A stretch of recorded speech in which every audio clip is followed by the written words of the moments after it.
Hello guys, welcome back to our channel review chit chat. UI Upendra గారు 10 years తర్వాత direction అయితే చేశారు. ఈ మూవీ అనౌన్స్మెంట్ అయినప్పుడే నేను చాలా ఎక్స్పెక్టెన్స్ అయితే పెట్టుకున్నాను. అంతే ఎక్స్పెక్టెన్స్ పెట్టుకుని థియేటర్స్ కి అయితే వెళ్ళాను.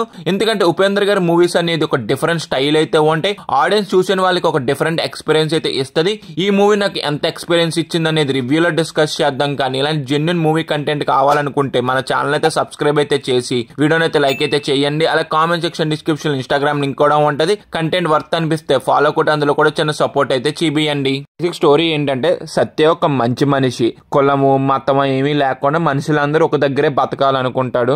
అప్పుడే సడన్ గా కలియుగాన్ని అంతం చేస్తే కలికి అయితే వస్తాడు. సత్య అనుకున్న జరిగింది, అసలు కలి ఎందుకు వచ్చాడు అనేది మొత్తం ఓవరాల్ గా మన మూవీ చూసి అయితే తెలుసుకోవాలి. ఈ మూవీ నాకు ఎలాగనిపించిందో చెప్పే ముందు, ఈ మూవీ స్టార్టింగ్ డిస్క్లైమర్స్ లో ఇంటెలిజెన్స్ అనే వాళ్ళు ఈ సినిమాని చూడకండి, ఫూల్స్ అనే వాళ్ళు అయితే సినిమాని అయితే చూడండి అని చెప్పారు.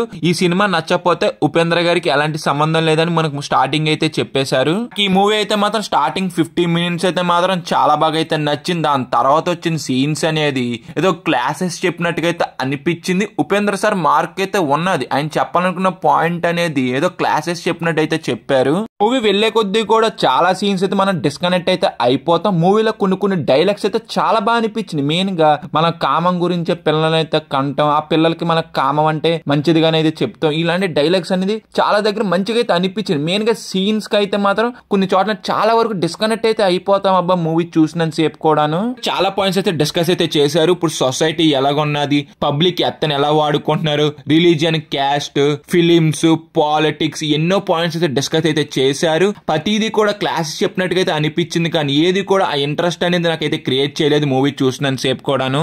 ఫస్ట్ హాఫ్ అయితే మాత్రం అలా సోసోగా అలా వెళ్ళిపోయింది. ఇంకా సెకండ్ హాఫ్ అయితే ఎటు నుంచి ఎటు వెళ్తుందో అయితే అర్థం అవ్వలేదు. ఆ సెకండ్ హాఫ్ చూసాక ఎప్పుడైపోద్దురా బాబు సినిమా అనిపించింది నాకైతే.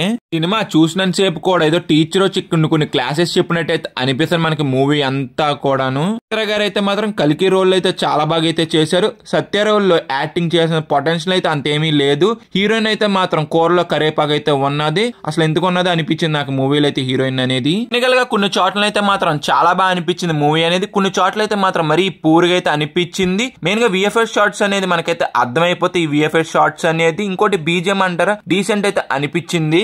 మూవీ చూసాక నా ఎక్స్పీరియన్స్ అయితే, మూవీ మీరు చూస్తుంటే మీ ఎక్స్పీరియన్స్ కూడా కింద కామెంట్ అయితే చేయండి. ఛానల్ కొత్తగా వస్తే మాత్రం మన ఛానల్ అయితే సబ్స్క్రైబ్ అయితే చేసి వీడియోని అయితే లైక్ అయితే చేయండి. అలాగే comment section, description, Instagram link కూడా ఉండదు. కంటెంట్ వర్త్ అనిపిస్తే ఫాలో కొట్టి అందులో కూడా చిన్న సపోర్ట్ అయితే చేయండి. Bye see in the next video. జై హింద్.